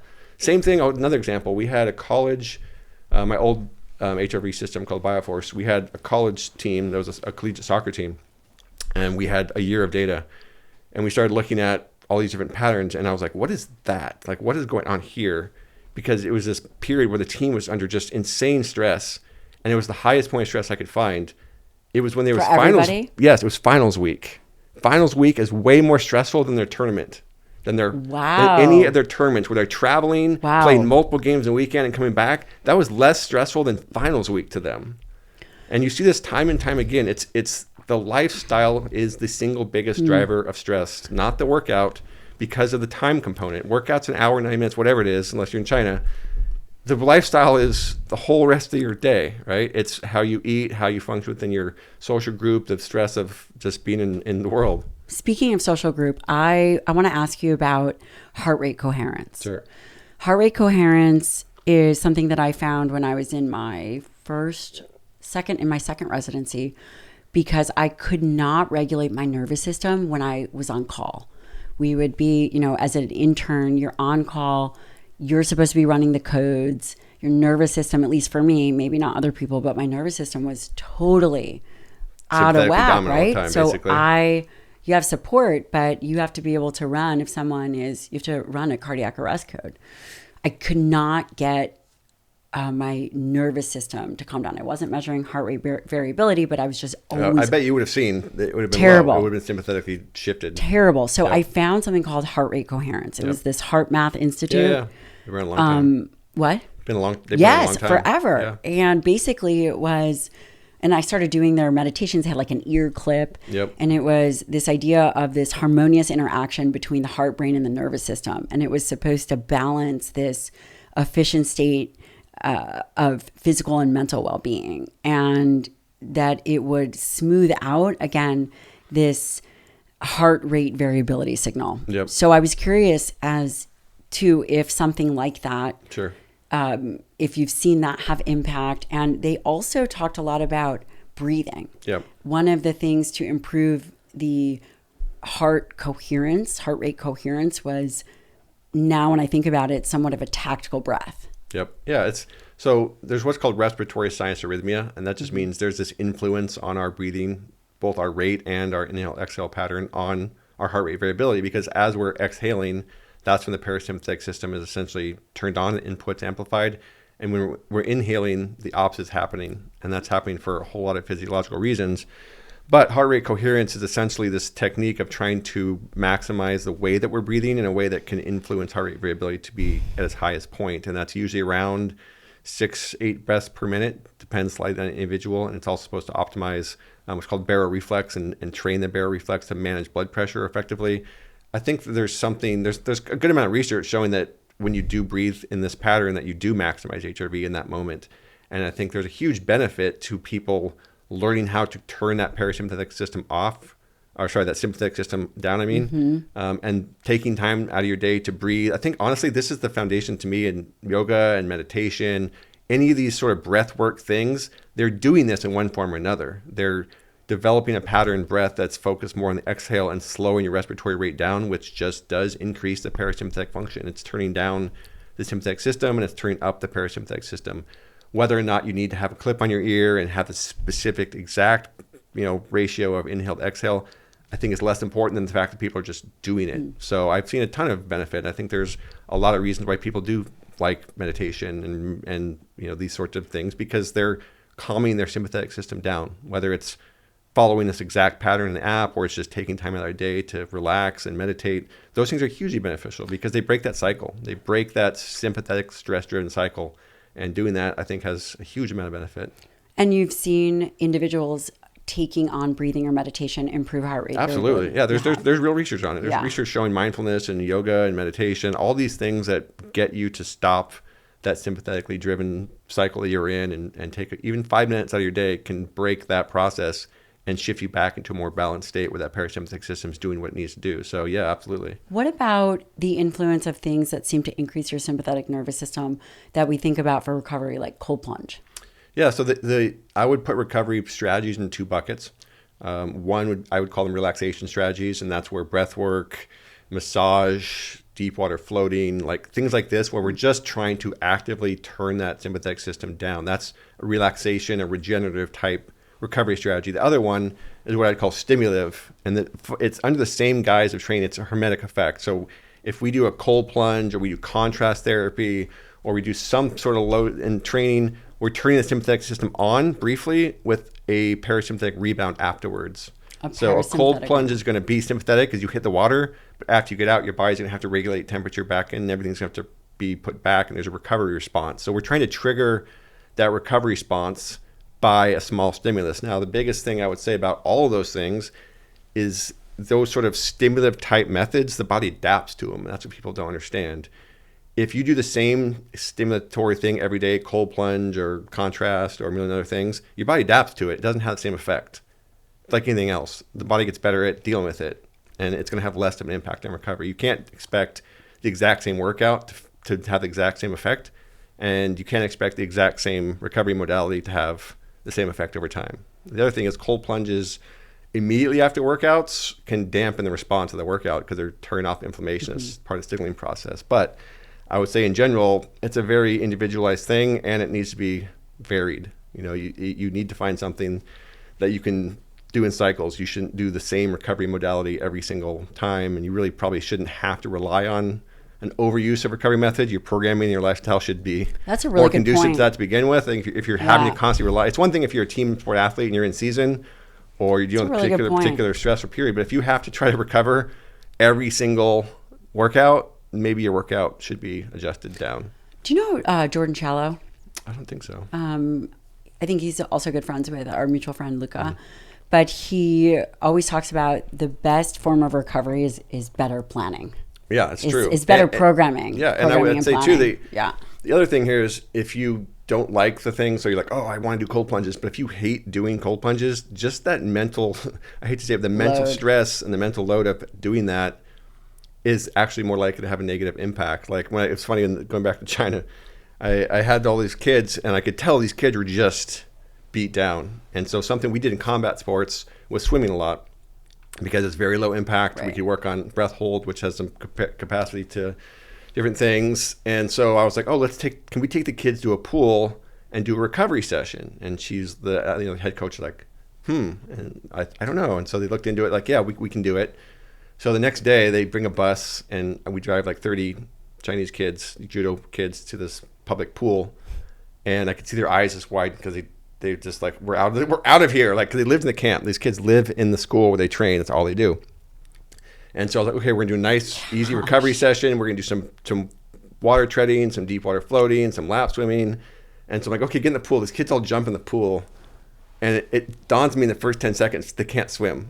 Oh my God. None of them could swim. Jeez. So I'm looking, like, they're half drowning. The kids that jumped in the shallow end were fine. The kids that jumped in the deep end were literally drowning. And you got fired. No, I didn't get fired. So the funniest part is, I'm like, oh, this is not going to be so recovery driven. And I try to get them the shallow end. We go through a bunch of exercise, but they're just dying because they don't know how to swim.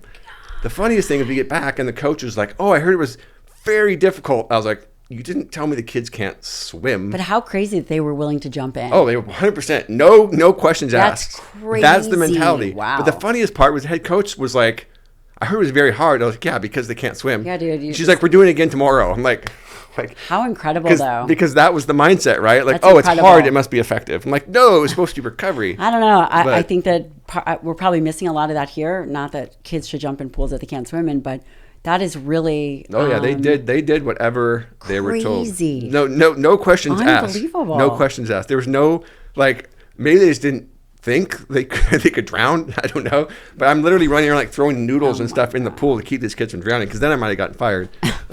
What populations are or is heart rate variability not good for? Would you expect? I've looked at some of the data, and it seems the older people get, the less robust, or the heart rate variability is not as good. But then I've seen other data that really it's more about lifestyle. Yeah, so we do naturally decline with HRV as we age. Women tend to be higher until they hit menopause, and after that it tends to decline during menopause and then stabilize. But yeah, it declines as we age, but there's no reason not to try to improve it. And when I looked at the Morpheus data, which is my HRV app, we found that basically the top 10% in each age group had the HRV of a 30-year younger group on average. So if you took someone in their 60s, it took the top 10%. That was like the average of someone in the 30s. So you can have, some of that's genetics, like we talked about. There's no doubt to get to 10%. You probably have some genetic component to that. Amra is a colostrum that I really think is on the cutting edge, and I'm always looking for easy and meaningful ways to support my health, whether it's gut health, muscle health, you name it. But good health definitely begins in the gut, and that's why I've added one of the sponsors to the show, and that's Amra Colostrum, to my iced coffee in the morning. It's a whole food supplement packed with over 400 bioactive nutrients. Has antibodies, protective antibodies, prebiotics, peptides that all help the body function and move towards optimal performance. Amra uses a unique technology to preserve these nutrients in their purest, most bioavailable form, which is why this product really stands out. And I also love that they are third-party tested, which means you can trust what they say that is listed on their label is actually listed. And we've got a special offer just for my audience. Get 15% off your first order at tryamra, that's TRYARMRA.com/Dr. Lyon, and use the code Dr. Lyon at checkout. But you can increase your aerobic fitness throughout your age. There's no point where you can't increase your aerobic fitness and where that's not going to have a beneficial effect. So I wouldn't say for older population you shouldn't do. You absolutely should. I would say that challenging ones are people that have beta blockers or people that have arrhythmias that make it impossible if you get an accurate reading. If you've got different types of arrhythmias, sometimes you just can't get like AFib or just some kind of abnormal, normal sinus There's a bunch rhythm. of them. There's so many different ones. Some of them impact HRV and some What of them about pregnancy? So in general, pregnancy is an interesting one. You do see that, number one, you're producing way more energy, right? Like your metabolism revs up and you have more blood volume because you're delivering nutrients to produce a baby. So you tend to see HRV decline across a pregnancy, and it seems to be the lowest in the third trimester as you were just getting ready to give birth. But how that declines and how much it declines is so variable. And I think that's another really big takeaway here is you can't always say a blanket statement, HRV is going to do X, Y, or Z at this time because there's so much individual variation. Like let's say somebody never works out and they have a bad lifestyle, and then this person gets pregnant and she thinks to herself, oh, I really want to start improving my self-care because I want to make sure I'm doing the best for my baby. She starts working out more. She gets focused on her sleep. She does always, it could go up. Like it could go up just from making really important lifestyle changes and building fitness, even though, you would say that it's going to decline over the course of pregnancy. For that individual person, it could go up during that period and because they improve their fitness. So it's really just never one thing. No matter how powerful that thing may be, even pregnancy, it's a very powerful thing. It still has multiple influences that can dictate what happens. Looking back at your career, do you ever think, man, heart rate variability was only one part of it, or I wish that I had thought about X, Y, or Z? Again, because you've had a 20-year career. And do you have any thoughts like that or any insights? Yeah, I think the more I've looked at this, the more it comes to, I think the biggest thing is performance at the end of the day in terms of what are the end point changes we're trying to move. Is it VO2 max? Is it strength? Is it muscle mass? to me, those are the most important factors. And what we're trying to do is use HRV to get those things to where we want them to be. And so I think early on, when I started using HRV, it's really easy to overcoach, right, by it and become obsessed to some extent with that one number moving the way you want it to move and trying to overlay. Well, why did it do this? Or why is it doing that? Like, this is frustrating. How many years did you spend like that? 5. Same. 5, so with right? Protein metabolism, for us, the same thing. And then all of a sudden you're like, oh, I got to get every single blood work and every single this, and this is the input that it has to be. And then everyone needs this hormone. And then 5 years later, you're like, nah. Yeah, it's a big, I think we have to use as much information to make the best decisions we can. That's what HRV is hopefully doing, is informing us to make decisions about how to adjust training and lifestyle variables to get the outcome. So what happened after 5 years? You just kind of realize, like, chasing that needle is not moving the needle, right? Like, at the end of the day, you realize what I really want to stress to people is the big picture is what matters the most. And you look at people's lifestyles and you're like, wait a minute, I can make a much bigger change by improving their sleep a little bit or getting their diet a little bit more dialed in.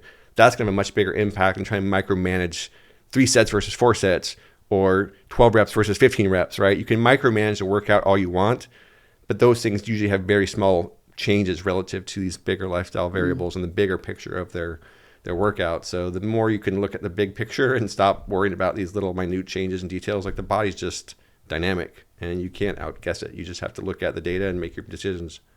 Was there any point in your career where HRV just failed you, where you thought to yourself, man, I totally did not see this coming, or this athlete completely tanked on X, Y, or Z? Not necessarily. I think the biggest thing is when you have athletes that are really competitive, it's really hard to get them to measure HRV accurately. Why is that? Some because they just don't want to do it, to be honest with you. Like, there was a big push for a while in the pro sport realm to get athletes to measure all these data points. Like, we just worked project with the 49ers for a while. I did some stuff with the Philadelphia Eagles, and we looked at a bunch of data. Athletes in general resist data at that level because they don't want the coaches to use it against them. And so trying to get them to wake up in the morning, measure a data point, share that data point with their coaches, it's really, really difficult. And there was actually a lot of pushback in the NFL Players Association across different sports leagues now about what athletes can or can't be required to use. And so a lot of athletes just psychologically also believe, like, oh, if I see a number trending down or go down, it's going to impact me physiologically. And so, yeah, I think in those scenarios, HRV is a really tough marker to use, and you work with the athletes that want to do it and then use it, and athletes that don't, you can't force it upon them because they're not going to measure it accurately anyway. Like, we built this program with a friend of mine, going to the 49ers, and they were supposed to measure HRV every morning, and then it was supposed to be part of this big thing under Chip Kelly where you're going to look at, like, readiness, self-evaluation, and hydration, and body. Like, you're looking at all of these markers. And I went in there, and they were, like, on their phones measuring HRV, and they were, like, talking to each other and stood there and drinking whatever they're drinking. Like, they just didn't want to do it, and they didn't care about doing it accurately, and so the data was ultimately totally worthless. And so you have to always be aware of data integrity matters. If the data is worthless, then garbage in, garbage out. You don't want to use that. And HRV algorithms and those things are really challenging anyway. They are, yeah. So the one thing I'll say is the biggest challenge to HRV is it's sensitive, which is also its attribute, because its sensitivity picks up a lot of things. But its sensitivity means if I'm sitting there in the morning taking a measurement, or if I'm measuring overnight, which we can talk about the differences, and I'm stressed out in the morning for some reason, that measurement is going to be very reflective of that stress in the moment. It's not really reflective of where is my true resting HRV at. Because again, we can turn that sympathetic stress response on cognitively, functionally, by thinking about something stressful. And to see this, look at your heart rate and think about something stressful. Your heart rate goes, poof. It's because you've activated that sympathetic system. You've turned your HRV down. And if you want to measure HRV accurately, what does that look like? Is that over a 24-hour period always? Is it in the morning? Is it in the evening? And also, for example, some people have an increase in cortisol. If you are healthy and normal, cortisol increases in the morning. Also, blood sugar might increase. Absolutely. So historically, there's been a few different use cases, but what has the most research is these shorter term measurements of like 2 to 5 minutes, generally in the morning, because that gives us a window into where you are as each 24-hour period. There's also research where they looked at 24 hours that usually uses SDNN or different types of markers, because when on a 24-hour basis, your average HRV is just going to reflect your activity. right? Because as I get up and move around, I work out, I do stuff, like my sympathetic system's higher, my HRV is lower. So if I'm really active, my HRV is going to be lower than if I'm less active. It's not super informative other than just like, oh, how mobile was this person throughout the day? The biggest thing now is we've kind of seen two different divergent camps, and I would say my app Morpheus is in one of the only ones down this one, but the two biggest camps are overnight measurements, where you wear a wearable overnight, and then it just gives you an average across that sleeping period. And then two is what I do now with mine, which is we wake up each morning, and we take a morning measurement. The advantage to that, in my mind, is it on the? It's a chest strap. I have a chest strap. We used to have a wristband. You can. Did you bring me one? No, but I can get you one. The biggest advantage to that is we can see where you are at the end of that sleep recovery cycle, because the way I approach this is each day is its own stress recovery cycle, right? And we just repeat this process. I get up, I go about my day, I live my life, I do a workout or I don't to deal with stress. I go to sleep, my body tries to repair itself, regenerate, and then I start that in over and over again. I want to see where I'm at in the morning and what that process looks like at the end of it, so I can make informed decisions and see where I'm at in a comparatively same context every day. And that's where historically most research has been done from an HRV standpoint. The overnight measurements before these current form of wearables were done with EKG in hospitals and in sleep studies and things where they were using accurate EKG leads. And they were doing this, in that sort of context. These overnight wearables, looking at average overnight, is a very new thing. And most research that's been done on them has been done by the companies that are selling them, to be honest. Not that there's not utility in that, but in my mind, and now looking at a lot of data myself and other people, you're looking at something different, right? You're looking at an average across a period is different than an instantaneous of where are you right now. And the biggest thing is, if I'm looking at average over 8 hours of sleep, the things that I did closest to that sleep period have a huge influence. If you work out in the evening, that's going to influence your average tremendously, because you're going to spend the first part of your hours of sleep in a different state than if you didn't work out. If you had a couple glasses of wine before you went to bed, that's going to have a massive impact on your average across the sleep period. It's the same thing in some respects, not exactly, but like, let's say I want to lose weight. If I measure myself an average across multiple times a day, that's different than measure myself each time in the morning on a fasted state. The fasted state is going to be more data and more accurate data, I'd say, to figure out, am I losing or am I gaining? Measuring my average throughout the day is reflective of what I ate and when I ate it and how much I drank and all those sorts of things. So I think that when we look at overnight, we're looking at the influence of sleep very specifically. We're looking at what you did in the hours leading up to your sleep. All those sorts of things will change your numbers pretty significantly. And I think just anecdotally, if you measure overnight, I would take those daily changes with much less of I wouldn't say with a grain of salt, but I'd be putting much less weight in the daily changes. I would still look at long-term trends. I think those are valuable. But if you measure it first thing in the morning, like I do with Morpheus, I think that gives you just a better picture of where am I at right now after that full 24-hour period. And I can use that information to make more informed decisions moving forward. And it's really fascinating. I was thinking about what are some things that would be surprising that affect HRV. And it looks like, and you might not find this surprising, maybe the listener doesn't, or the viewer doesn't find this surprising, but exposure to natural sunlight is a way, it says, to promote this natural circadian rhythm and improve HRV. There's also an interesting paper here. It looks at the effects of post-awakening light exposure on heart rate variability. This was just in healthy men, and it was talking about the LED light of different spectrum compositions, and that red light decreased. So it's the LF-HF ratio. What is that? So going back to, there's lots of ways to measure HRV. One of them is called spectral analysis, where they essentially take the heart rate and they break it into frequencies, and they break it into high frequency, low frequency, and some other frequencies. And that ratio you just mentioned tends to be the balance and the parasympathetic. So it's just a different way of quantifying HRV, basically. Do you want it lower or higher? You want it higher. You want it higher. Higher frequency is more parasympathetic. Okay. And it said the blue light LF-HF ratio consistently increased across 40 minutes of light exposure. Yeah, I mean, I think in general, anything that's going to improve either A, your mood, B, your circadian rhythm, is going to have a beneficial impact on HRV. It's pretty much, there are certain things that are always going to have beneficial effects, and that's one of them. But I think it also informs us to make better decisions in our life. Sure. The idea that light exposure, although we would think about light exposure as, yes, it would improve your mood, but we still live in a highly industrialized world, and again, it's just fascinating to think that we could improve longevity, not even take out exercise and diet, just by our environment. Well, of course. It's I mean, look, I think if you step out of the fitness realm for a second and we look at the octogenarians, the people with the centenarians, like most of them were living in places where like they're not training their ass off every day. Like they just live in a very positive community. They have good genetics. They eat healthy whole foods.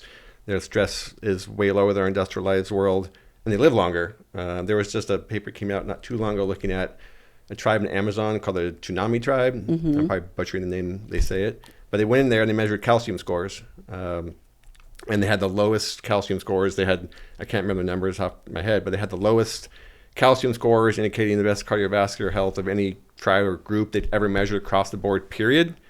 And they're just living in the Amazon, and they're exposed to all kinds of pathogens. Like they're not exactly living, in clean sanitary conditions. And despite having higher than CRP than normal, they still had almost no atherosclerosis whatsoever across the board, across all ages.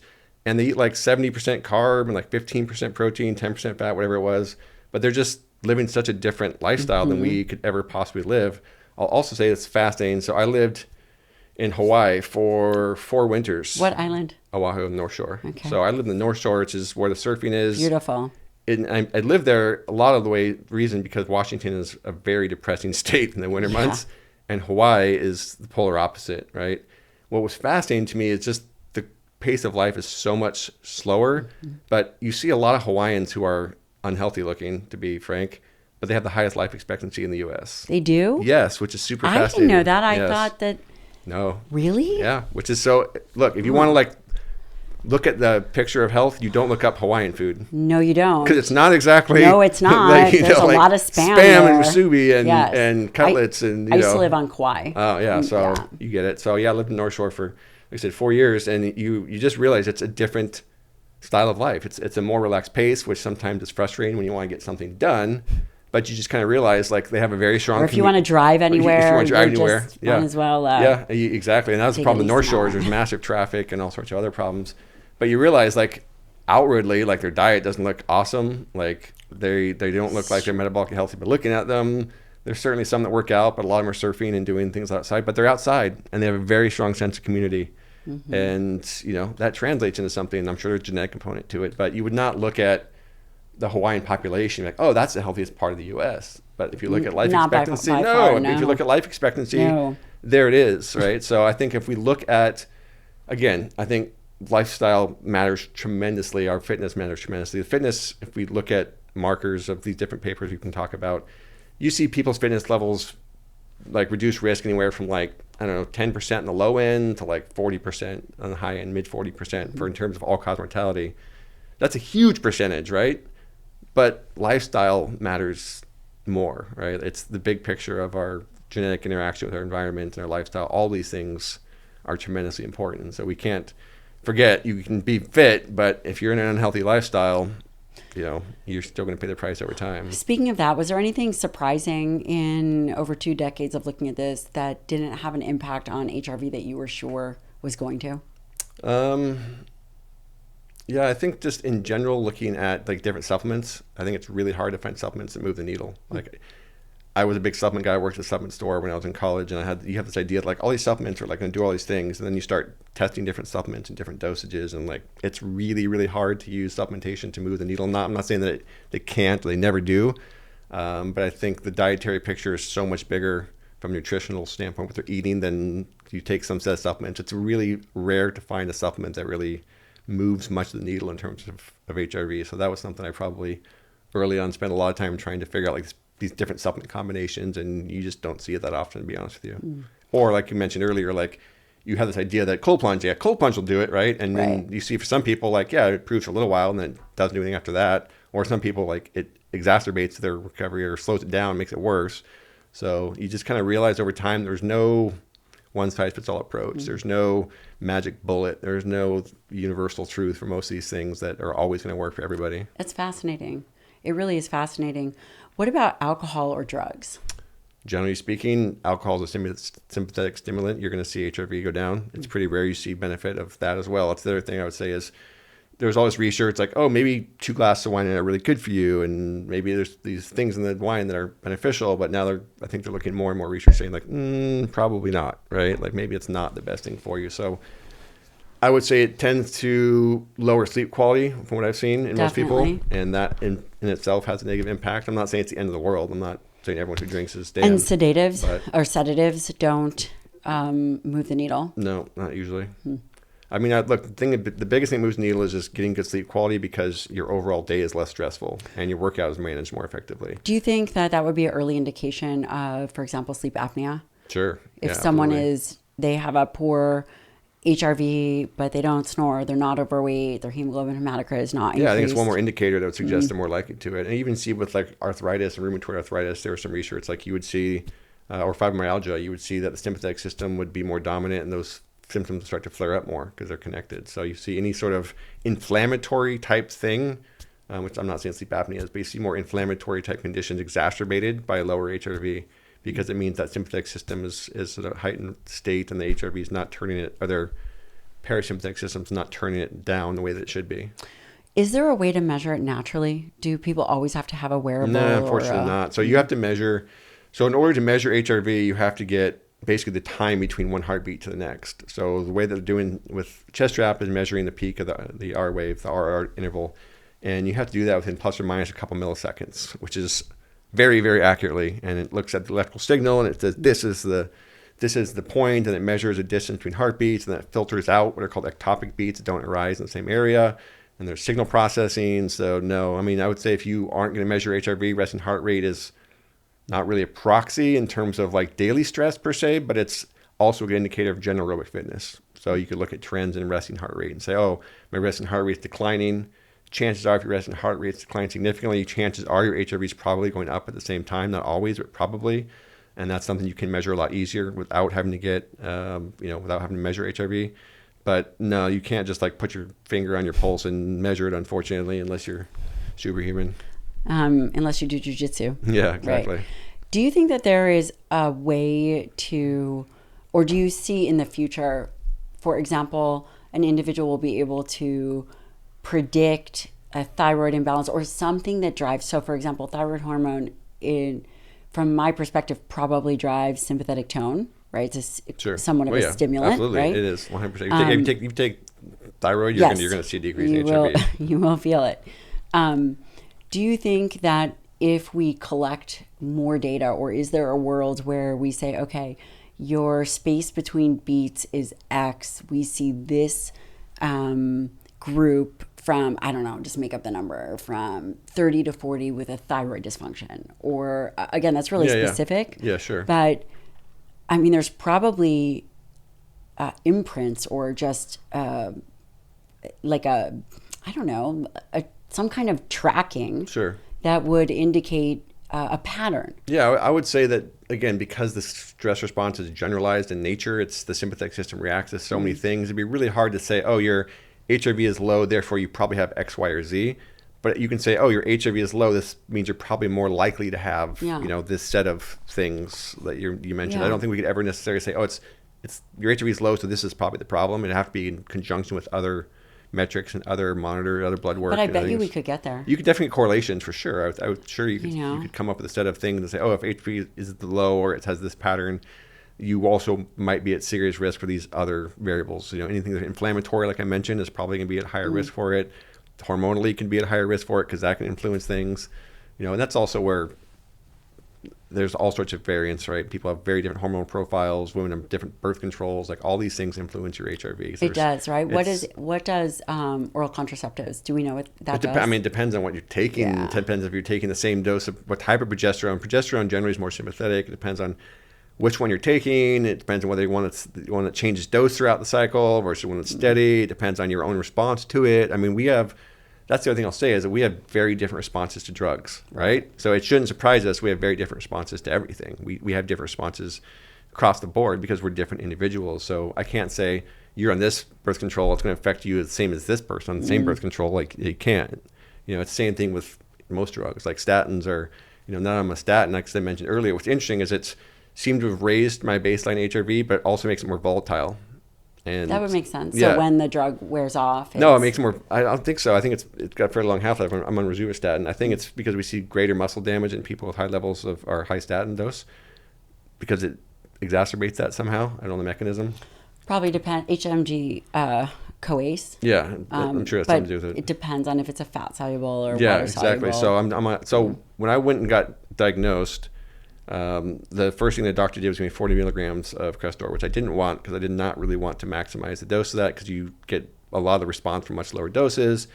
But the only way to get approved from insurance for Repatha, which is the injectable that works differently, for those who are listening, I had to do that and then see if it worked. And it did drive my HRV lower, that one actually did, but I started getting soft tissue injuries. Like I legitimately started getting weird injuries. Walking down the street, I pull a quad. I rolled an ankle. I haven't rolled an ankle like in 20 years. Like I just had all these weird soft tissue things. I know what normal is for me. And so that 40 milligram dose did not sit well with me, did not work well. And I cut it down to 10 milligrams, and now I got the Repatha prescription, and I haven't had any injuries. My HRV is actually up as an average, back into more of a normal range where it should be relative to my age and VO2. And, we'll find out when I do the CTA again what it's doing to my actual plaque. My cholesterol numbers are super low now, so hopefully that will have the impact I want. But, other people could have a different response on that statin versus another statin, right? Everyone responds differently, I think. So that's an interesting way to see that is, like a high dose of the statin had a lot of negative effects on me. A low dose seems to be pretty beneficial and raise HRV. So it's kind of like people may have kind of swung to over quantifying their life a bit. And it's really, there is an art to training. There is. Just an art to medicine. Where do you think the future is going with HRV or just in general performance and recovery metrics? Look, I think at the highest levels of sport and performance, like they're getting really good at building these really complex models that take into account a huge amount of variables. So they're looking at saliva for different things. They're looking at hormonal profiles in some sports, but again, some sports are also resisting that. And they're trying to build models. I think the question is, how do we build models that take in as many data points as possible to give us the best possible, guidance, more or less.